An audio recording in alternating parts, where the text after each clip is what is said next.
بسم الله الرحمن الرحيم. سبح لله ما في السماوات والأرض وهو العزيز الحكيم. له ملك السماوات والأرض يحيي ويميت وهو على كل شيء قدير.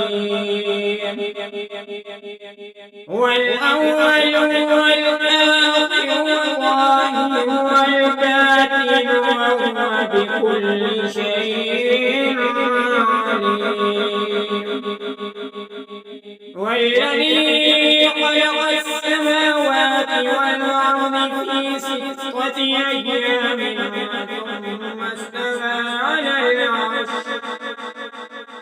ثم استوى على العرش يعلم ما يلج في الأرض وما يخرج منها وما يخرج منها